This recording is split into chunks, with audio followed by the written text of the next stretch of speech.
আসসালামু আলাইকুম, আশা করি সবাই ভালো আছেন।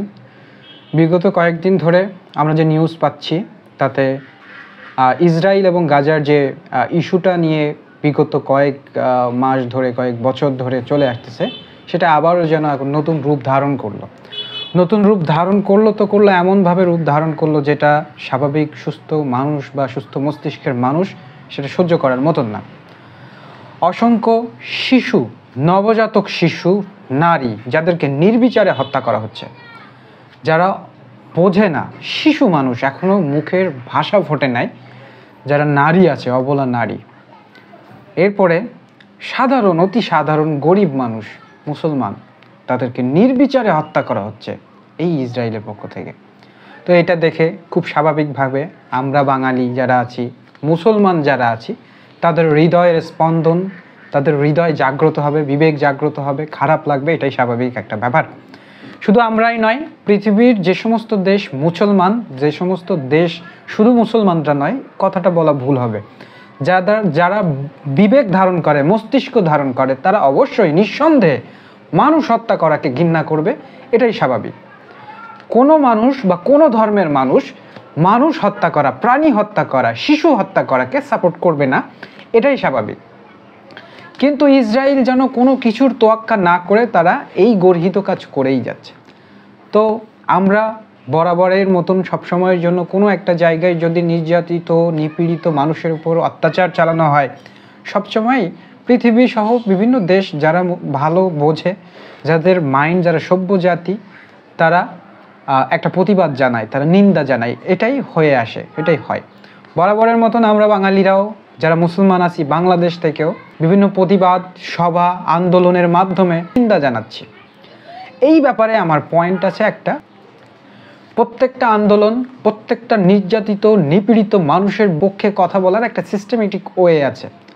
আমরা জানি সভ্য মানুষ হিসেবে একটা অন্যায় হচ্ছে একটা জায়গায়, তো কিভাবে, কোন ওয়েতে এটার প্রতিবাদ করা যায়। যেহেতু সেই দেশটা আমাদের পার্শ্ববর্তী কোনো দেশে না, আমাদের সেখানে যেতে গেলে পাসপোর্ট লাগবে, ভিসা লাগবে।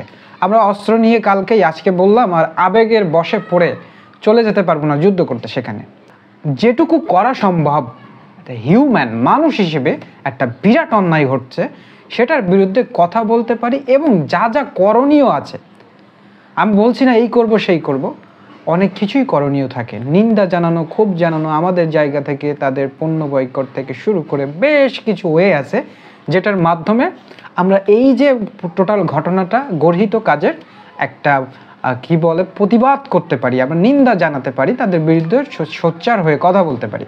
নিন্দা জানাতে গিয়ে যদি আমরা কোনো ধরনের ধ্বংসযোগ্যতা চালাই, সেটা কতটুকু যুক্তিযুক্ত। এইবার আসি আমাদের বিগত 2 দিনের ঘটনা নিয়ে। আমি খুলনার মানুষ, আমি খুলনাতে বসবাস করি। বিগত কয়েকদিন ধরে শুধু খুলনায় না, পুরো বাংলাদেশের অবস্থা এতটাই টালমাটাল যে অনেক ব্র্যান্ডের শোরুম, দোকান এবং রেস্টুরেন্টগুলো ভাঙচুর করা হয়েছে বিগত কয়েকদিন ধরে। গতকাল খুলনার বেশ কয়েকটি প্রতিষ্ঠান ভাঙচুর করা হয়েছে, যার মধ্যে নাম করা বেশ কয়েকটি প্রতিষ্ঠান, যারা খুলনায় বসবাস করেন এবং অনেকেই নেটের কল্যাণে অনেকেই তারা বুঝতেছেন। আমার কথা হচ্ছে, এই যে ধ্বংসযজ্ঞগুলো চালানো হচ্ছে, পৃথিবীর কোনো সভ্য জাতি, পৃথিবীর কোনো মানুষ কোনো ধরনের ধ্বংসযজ্ঞকে সাপোর্ট করবে না, এটাই স্বাভাবিক। আপনি যেই হন না কেন, আপনি যেই ধর্মের হন না কেন, কোনো ধর্ম কিন্তু আমাদের প্রত্যেকটা মানুষকে সত্য এবং সভ্যতার পথে নিয়ে যায়, অসভ্যতার পথে না। আর যদি হয়, আপনি যে কোনো ধরনের একটা সম্পদ, সেটা যে কোনো সম্পদ হোক, একটা দোকান হোক, একটা বাড়ি হোক, একটা প্রতিষ্ঠান হোক, একটা কোম্পানি হোক, সেটা একটা সম্পদ। আমাদের দেশের সম্পদ হোক, কিন্তু বাইরের একটা কোম্পানি হোক, সেটা এই দেশে ব্যবসা করছে মানে এই দেশের সম্পদ। আর যে দেশেরই সম্পদ হোক না, যার সম্পদ হোক না কেন, অন্যায় যে করছে তার সম্পদ হলেও সেই সম্পদটা নষ্ট করার রাইট আপনার নাই, আপনার হতে পারে না। এর বিনিময়ে যেখানে এই ঘটনাগুলো হচ্ছে, যেখানে এই গর্হিত কাজগুলো হচ্ছে, তাদের উপর কতটুকু প্রভাব পড়তেছে আমরা কি সেটা ভাবছি, নাকি আবেগে পড়ে, কারোর প্ররোচনায় পড়ে এই কাজগুলো করছি? এই যে প্রতিষ্ঠান ভাঙছি, এই যে ধ্বংসযজ্ঞ চালাচ্ছি, এটাকে আমরা ভেবে করছি যে এই প্রতিষ্ঠান ভাঙলাম, এই সম্পদ ধ্বংস করলাম, এর মাধ্যমে আমরা যেটা চাইছি, আমরা যেটার প্রতিবাদ করছি, সেটাই কি কোনো ধরনের সামান্য ইফেক্ট পড়ছে?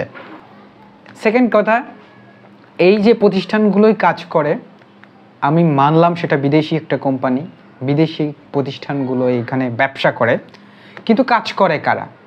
কাজ করে আমাদের দেশের, আমাদেরই পাশের, আমাদেরই কোনো না কোনো এক ভাই।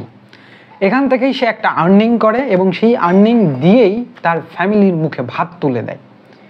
একটা প্রতিষ্ঠানে 20 জন, 25 জন, 30 জন, 50 জন লোক এখানে কর্মচারী আছে। এই প্রতিষ্ঠান ভাঙা, ধ্বংস করা, ক্ষতি করার মাধ্যমে আমরা সেই আমাদের ভাইদের যারা ওখান থেকে আর্নিং করে তাদের ফ্যামিলির ভাত তুলে দেয়, সেই আর্নিংগুলো বন্ধ করলাম, তাদের রুটি রুজি মেরে খেলাম। আর কি পেলাম এর মাধ্যমে? কি আসলেই কোনো বেনিফিটেড হলাম আমরা, নাকি নির্দিষ্ট একটা গোষ্ঠীর প্ররোচনায় পড়ে ব্রেইন ওয়াশ হয়ে আমরা আবেগের বশে করে ফেলছি? আমাদের এটা ভাবার দরকার। শুরুতেই বললাম যে প্রত্যেকটা আন্দোলন, প্রতিবাদ, মিছিলের একটা স্ট্যান্ডার্ড ওয়ে থাকে। আমরা যে সভ্য এটা প্রমাণ হবে আমাদের আচরণগত দিক থেকে, তাই না? আমাদের আচরণই বলে দেবে আমরা কতটুকু সভ্য হয়েছি, আমরা কিভাবে একটা প্রতিবাদ করছি। প্রতিবাদ অন্য দেশেও হয়, সেটা কিভাবে হয়? ধ্বংসযোগ্যতার মাধ্যমে, নাকি সুন্দর একটা সিস্টেমেটিক ওয়েতে প্রতিবাদ, মিছিল, জনসভা করে তাদের টনক নাড়ানো যায়? সব কিছুর একটা সিস্টেম আছে। আমি যদি সত্যিই চাই যে এই যে জিনিসটা হচ্ছে এটা বন্ধ হোক এবং তাদের বিরুদ্ধে যাওয়ার, তাদের একটা সিস্টেমেটিক ওয়েতে তাদের টনক নাড়ানোর, তাহলে আমি ভাই আস্তে করে গা বাঁচিয়ে চলে যাব। কিভাবে? আমি যদি মনে করি যে একটা পণ্য কিনলে বা একটা প্রতিষ্ঠানের মাধ্যমে আমি যদি তাদের কাছে যাই যারা নির্যাতিত, তাদের ক্ষতি হচ্ছে, তাহলে আমরা আস্তে করে ওই পণ্যটা ক্রয় করা বন্ধ করে দিই, আমরা গা বাঁচিয়ে চলে যাই, আমরা ওইটাকে অ্যাভয়েড করি সুন্দর করে, আমরা তাদেরকে ওয়ার্নিং দিই, তারা যদি কোনো ভুল করে তাহলে ওয়ার্নিং দিব, আমরা সভ্যভাবে কাজ করব। আমি অনেকেই দেখেছি যারা রাস্তায় প্লাকার্ড নিয়ে, ইসরায়েলের পতাকা নিয়ে তাদেরকে নিন্দা জানাচ্ছে, এটা খুব ভালো কাজ হয়েছে, আমি নিজেও এটাকে সমর্থন করি। কিন্তু ভাঙচুরকে আমি সমর্থন করলাম না, কারণ পৃথিবীর ইতিহাসে কখনোই কোনো সম্পদ ভাঙচুর করা, কোনো সম্পদ ধ্বংস করা কোনো দিনও সিস্টেমেটিক ওয়ে না।